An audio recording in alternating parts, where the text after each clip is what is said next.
ਕੀ ਗੱਲ ਤੂੰ ਹੱਸੀ ਇੰਨੀ ਕੱਲੀ ਹੋਈ?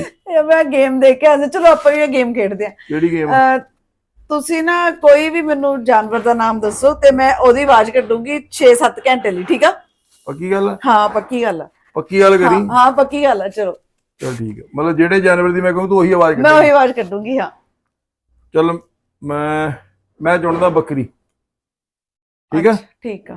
ਹੁਣ ਤੂੰ ਉਸੇ ਆਵਾਜ਼ ਚ ਜਵਾਬ ਦੇਣਾ ਮੈਨੂੰ। ਹਾਂ अभी मजा आएगा ना भिड़ो। ਮੇਰੇ ਨਾਲ ਬਿਨਾਂ ਗੱਲ ਤੋਂ ਕੌਣ ਲੜਾਈ ਕਰਦਾ?